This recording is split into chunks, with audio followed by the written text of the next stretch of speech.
Welcome to Sacred Strategy, the business and energy podcast where bold strategies meet the magic of energy and intuition.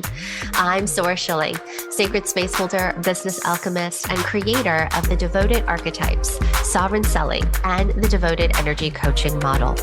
For over a decade, I've guided thousands of coaches and spaceholders to build thriving, soul-aligned businesses that create impact and life-changing money.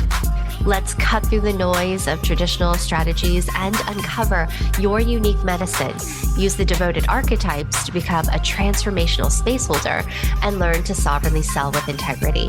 This podcast is your invitation to step into your magic and create a blissfully abundant business and life filled with curiosity, awe, and wonder. Let's dive in.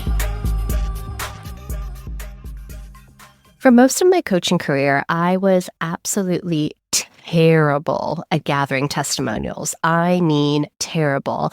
I would conveniently, subconsciously forget to ask them. And the reason being is I felt bad asking. I felt as if I was imposing, like I was being needy or extractive. And on rare occasions when I did, potentially 1, 2, maybe 3 people would respond. Not because they didn't want to, but because life happens. People get busy, and a testimonial request becomes one more email in an overflowing inbox and one more action that they have to put on their to-do list when they're already probably feeling very full and overwhelmed, right? And honestly, no one really teaches us how to do this well. We're told testimonials are incredibly important, that we need social proof, that clients' stories build trust. But how do you actually gather them in a way that feels good, that makes you feel excited to capture the information? In a way that honors the relationship that you have with your clients so that it's not transactional, but instead it's something that provides such juicy connection points for you and your client. So because no one taught me, I just avoided it. Plain and simple. And I wonder if that's you too. Which meant that for me, at least, I had very little evidence of my work to share. I wasn't very good about being boastful and sharing on social media all of the wins and all of the different efforts that my clients were taking. It really fed my imposter syndrome, which made me feel like maybe I wasn't actually helping people, right? I could be doing better. I'm such a fraud. And this mindset prevented me from actually being out there celebrating my clients, their growth, and my own medicine. Now, everything shifted about a year ago. I discovered that my love of connection, my genuine desire to celebrate my clients' journeys, that could be the way that I gather testimonials. And so I gather testimonials in a very different way. That was my way, and I very much enjoyed it. So rather than it being a separate marketing task, it became an extension of the sacred work I was already doing with my community members. And in the process, I actually fell in love with it. I fell in love with gathering testimonials and case studies. So if you're struggling with this, if asking for testimonials feels weird or icky, or feels as if you're self-promoting, then stay with me because what I'm about to do is share with you how this has changed for me. So here's what I started doing differently. Instead of sending a generic, hey, would you mind writing me a testimonial email into the void and into the ether, into an inbox that has so many unread emails, I started inviting my clients into a celebration call. 60 minutes, just us reflecting on their journey. And I came to these calls very prepared. I knew what I wanted to understand. I knew what would be most helpful for potential clients to hear. I asked very specific questions in real time based on what I generally wanted to know and what I knew would help tell their story. And I made sure to remember all of the different touch points that my clients have been on their journey with working with me. So I would ask questions like, where were you before we started working together? What was the thing you were most struggling with? And then I would give specific examples, right? Was it this, or this? What's been created that didn't exist before? And how has your relationship with your work changed? Because what I see is X, Y, and Z. So I'm not just, quote, interviewing them. I'm sharing questions with my own thoughts and feelings and rememberings of the journey that I've been on with this client, and then wanting to know their thoughts and feelings.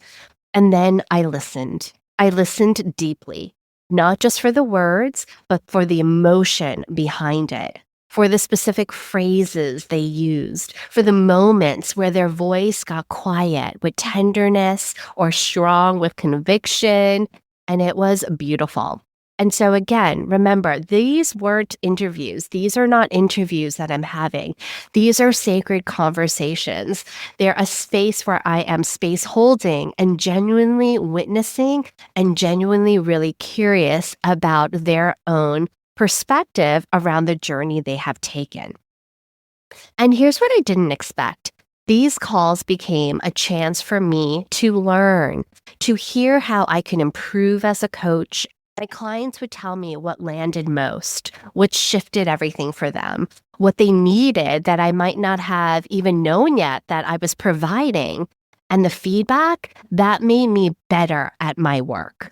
It made me even more invested. I was gathering their sacred words, infusing it with their energetics of their love, their gratitude, their lived experience, their emotions. So much so that these conversations weren't just testimonials, they were love notes. They were charged with real energy, real transformation, real results, and real efforts that they made on their journey, and a reminder to me why this work matters. And so after each call, I created two things for them. First was a case study, a written journey of their transformation. I called it a memory book where they could return to whenever they needed to remember how far they've come and have proof when things felt a little tricky or when they were feeling a little down in their business. And second, I crafted their testimonial for them. I used their specific words that I transcribed from our conversation, and I wove together something that felt cohesive, deep, beautiful, based on their own words and their own energetic imprint. Then I sent both to them and said, this is what I heard from you, and this is what you shared. This is your memory book, and I am just so deeply honored to have been on this journey with you. And also, this is a written testimonial based on your words, your reflections, and please go ahead and review and change anything that doesn't feel true because this belongs to you. And almost every single time they would write back saying, this is perfect. Thank you for seeing me so clearly. What happened was they received it as a gift, which it was meant to me. This was my way of paying it forward, paying my respects to them with gratitude for them saying yes to me being their coach. This was not a marketing favor that they were doing, but a sacred reflection of their own journey. And then something unexpected happened in me. These conversations started healing aspects of myself that believed I wasn't good enough, that I was still a fraud, that maybe my work wasn't actually helping people the way I thought it was. There was no way by me having these conversations and listening to them that any of those limiting beliefs were true, because I was hearing it in real time, in specific detailed ways, how I actually helped, how I was making a difference, what was possible for them, what was the transformation that happened in their work and in their life because we were together in this alchemical process. One client told me I'd helped her trust her own medicine again, and another would share I gave her permission to lead in a way that didn't deplete her. Another would say that she finally felt seen for who she was, though she had spent years with coaches and never thought she'd be able to get to this point. These conversations were soul-nourishing, and they were soul-validating. They helped me understand my own medicine better. and they settled something in my nervous system and in my belief system.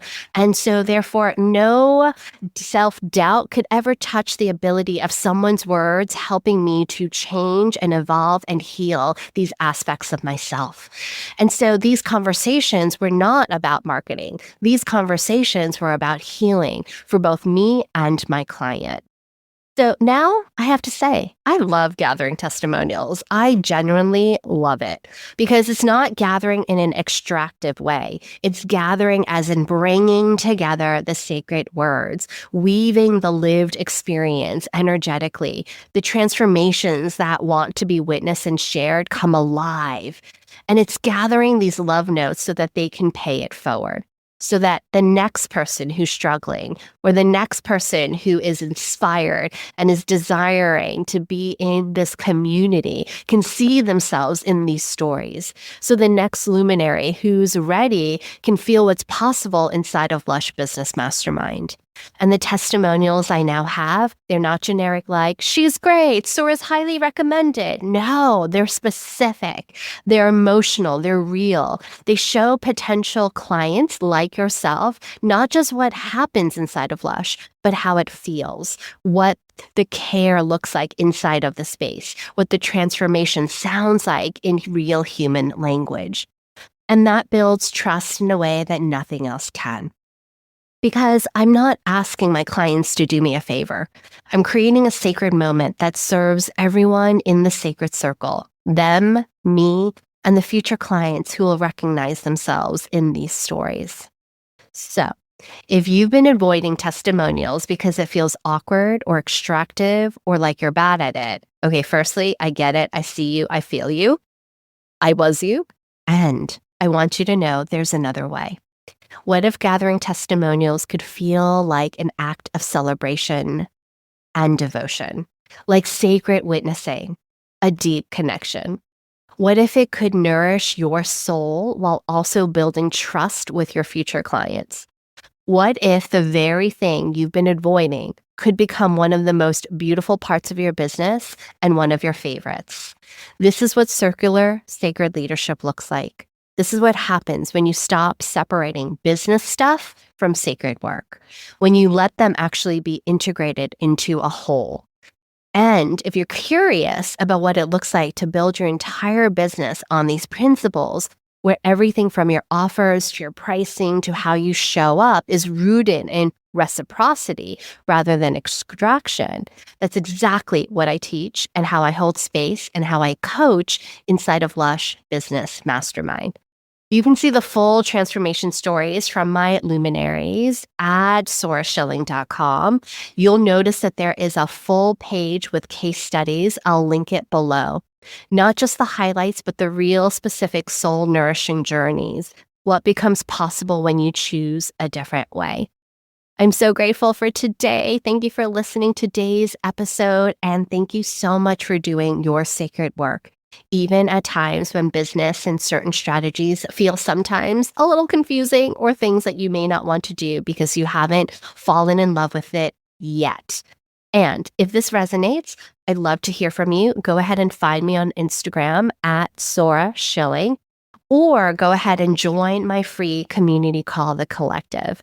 And remember, your client stories deserve to be celebrated, and so do you. Until next time, I'll speak to you soon.